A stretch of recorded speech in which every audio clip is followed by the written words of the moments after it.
Ce soir, pour nos Mémoires du Zinc, je reçois Roger Hanin à l'occasion de la sortie de son dernier roman, Loin de Kharkov, aux éditions Grasset. Roger Hanin, bonsoir. Bonsoir.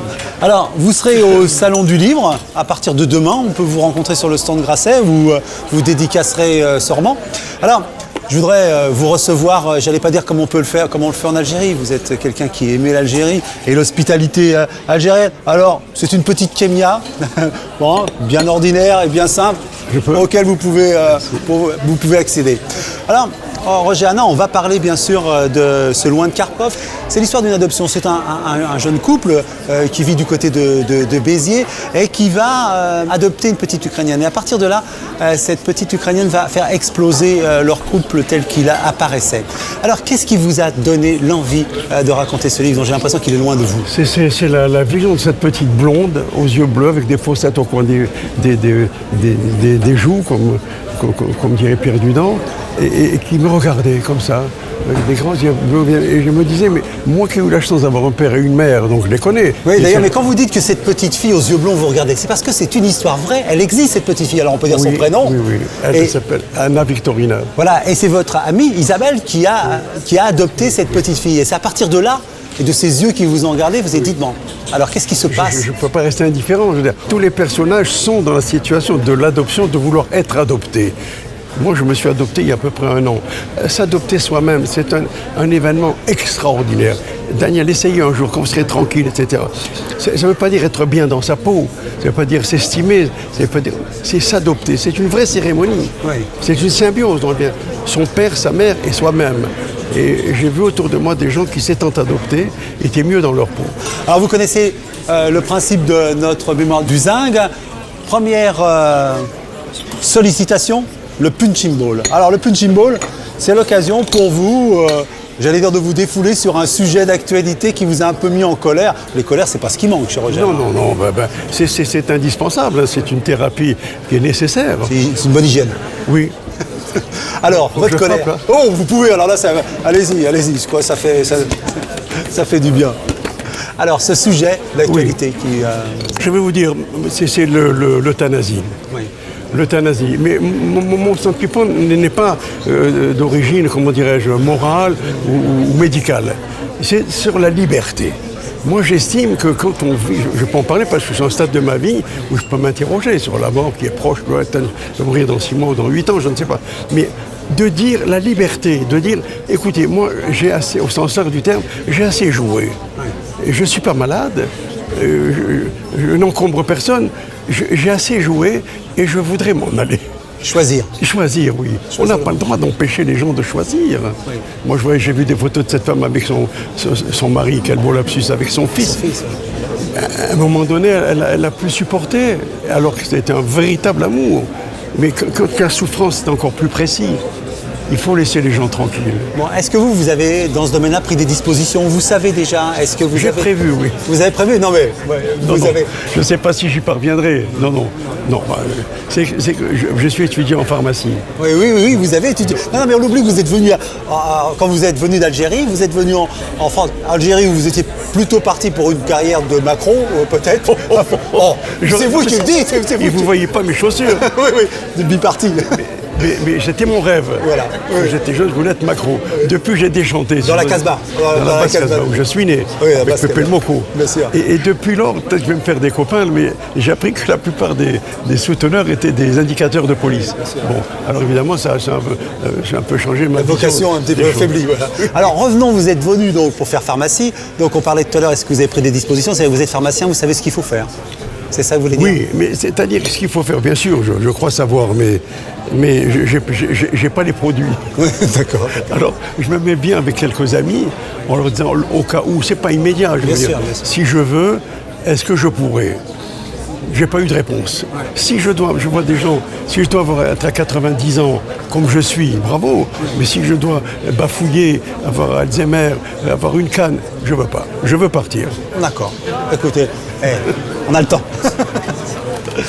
Ping-pong. Alors, ping-pong, je vous met dans les Je mains... vais faire le fanfaron d'abord avec ping-pong. Oui. C'est que je suis un grand joueur de ping-pong. Ah oui. J'étais classé première série, que j'étais 17e joueur de France. Ah, un grand sportif, parce que vous avez été un basketteur. Non, vous avez été un bon basketteur. Oui. Hein, vous étiez un sportif. Là, Ça vous me étiez... manque un peu le ping-pong. Enfin, Oui, ça c'est pour évoquer une critique, un texte, un article qui vous aurait pas plu. Moi j'ai ce qu'il faut, hein. J'ai quelques ça, mais est-ce qu'il y en a un dont vous vous souvenez, auquel vous aimeriez bien répondre, si je puis dire? J'ai appris de François Mitterrand qu'il m'a dit un jour, il a été attaqué d'une façon... Oui. Avant d'être vénéré et courtisé. Il me disait, vous savez Roger, passer un certain seuil de vulgarité, il ne faut pas répondre. Alors, c'est difficile, mais on se sent mieux après. Et c'est ce que j'ai pris comme méthode. Alors je dis ce que dans Libération on a pu dire de vous. C'est à propos de César. Son César pachydermique se meut mal dans la porcelaine des répliques. Il sourit d'un air entendu et nous fait presque signe comme s'il avait au fond sa vérité est ailleurs. Dans ses feuilletons, Hanin César franchit le Rubicon, mais tous ses chemins mènent à Navarro. Et ça, on vous le fait le coup à chaque fois. Oui, ça leur fait plaisir. C'est tellement... Ça vous fâche, ça vous heurte, ça vous manque de lait? Oui, ça me peine. Oui. Ça me peine parce que c'est très vulgaire. Mais Navarro, moi je suis très fier de l'avoir fait, je lui dois tout. J'étais un acteur, on dit toujours, j'ai eu beaucoup de succès, j'ai eu beaucoup plus d'échecs que de succès. Mais Navarro, c'était mon bonbon. Il vous a donné la liberté aussi. Et puis Navarro, c'est très bien. Ben oui, déjà, oui. Alors donc, quand vous êtes face à des... parce que là, de la même façon, Navarro a visiblement potassé son accent, chassé le naturel, pied noir, parce qu'il y a aussi cet aspect-là. Ah oui, ça c'est ouais, il revient au galop. Mais est-ce que vous sentez que parfois on vous a reproché ses origines pied noir? Oui, on m'a reproché, mais on m'a ghettoisé, c'est-à-dire qu'il a fallu que je perde cet accent, bien ou mal, je ne sais pas. Et après, je l'ai repris quand j'ai voulu, car, par parenthèse, on n'a jamais fait cette réflexion sur le coup de Sirocco, qui pour moi est un chef-d'œuvre. Quand Arcadie et Daniel Saint-Amand m'ont proposé le coup de Sirocco, j'ai dit oui, si. C'était un film tragique. Si on joue le même film, d'une manière comique et gaie. C'est ce que j'ai fait, et ça donnait beaucoup d'espoir au Pied Noir. Quand je vous entends comme ça, je vous sens plus apaisé par rapport aux critiques, par rapport à ce qu'on a dit de vous. Oui, dernier argument, je sais pas, qui peut-être un petit peu, c'est pas méprisant, mais qui réajuste un peu. Je me dis toujours, qui a écrit ça? Qui est-il et que sera-t-il dans 5 ans? D'accord. Voilà. Donc on reprend ce ping-pong et on leur demande à tous, qu'êtes-vous devenu? Roger Hanin, lui, est là. Passion d'auteur. Alors, de qui avez-vous envie de nous parler dans ce miroir? Vous savez que c'est notre petit exercice. De quel créateur aimeriez-vous nous parler? Moi, j'aime beaucoup la musique. Oui. Et Rachmaninov. Et Rachmaninov, c'est un des musiciens les plus sophistiqués, les plus étranges. Et j'adore Rachmaninov. Et mélodique. Et mélodique. Alors, ce que je vous propose, comme ça, c'est d'écouter un petit peu de Rachmaninov, juste pour comprendre pourquoi vous aimez.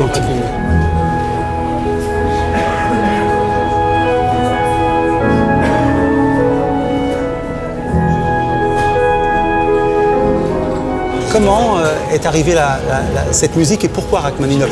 Je l'ai aimé pour l'avoir entendu fréquemment et surtout il m'est arrivé une histoire assez étrange avec cet homme. C'est qu'un jour j'ai pris un taxi et j'ai donné l'adresse du taxi.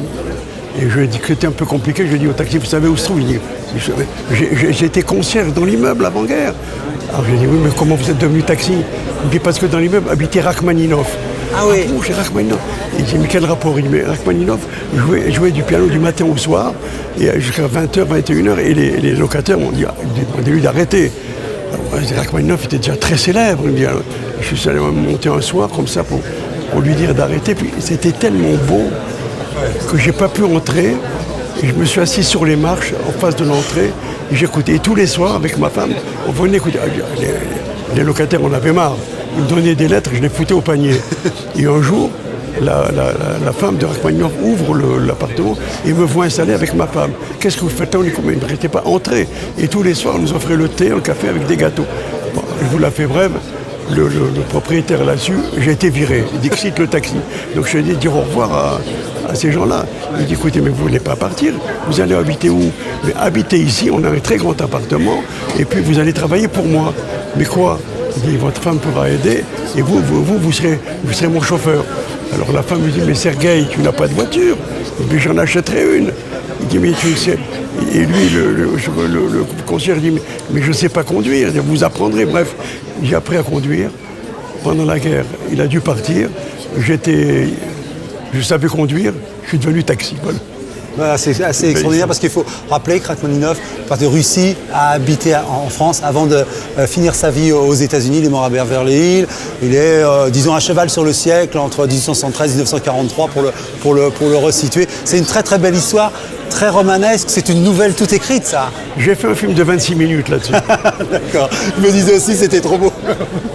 Voilà, un très beau Rachmaninov.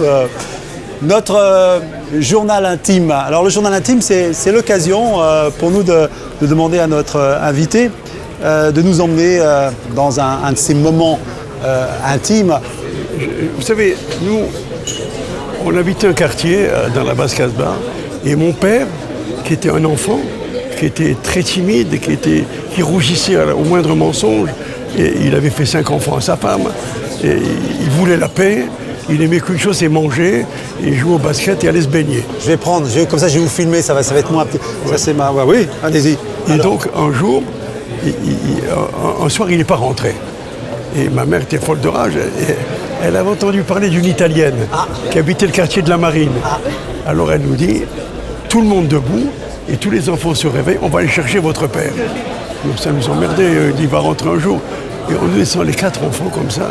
On arrive en bas, elle savait où habitait l'Italienne. Appelez votre père. Alors, papa, plus fort. Papa, bon, plus fort, papa. Le mec qui était elle dit, Joseph, tu vas descendre. Elle dit, mais non, attends, papa, Joseph, papa. Finalement, il est descendu. On est passé devant, elle a pris par la main, elle est rentrée à la maison. J'ai jamais oublié cette soirée. Du tempérament, donc, du tempérament. Mais il est retourné voir l'Italienne après ou c'est fini après? Je crois pas, non. En tout cas, merci pour ce papa. Je vous imagine comme ça, sous le balcon, en train de crier pour appeler votre père. Et cette scène qui est... Et tous les enfants à côté. Oui, tous les enfants à côté. Des femmes de caractère qui font des hommes de caractère, n'est-ce pas? Aussi. Voilà. Je me permets de vous faire un petit cadeau. C'est Yann Arthus Bertrand, Algérie, préface de Jean Daniel, texte de Benjamin Stora, bien sûr, édition de La Martinière. Et voilà, on va aller un peu chez vous, un peu beaucoup chez vous. Voilà, la Casbah, la Basse-Casbah, voilà. Et puis pour ceux qui ne connaissent pas l'Algérie, il faut... Alors vous me le donnez alors. Ah bien sûr, ça. Merci. Merci beaucoup, je vais le regarder. C'est un cadeau.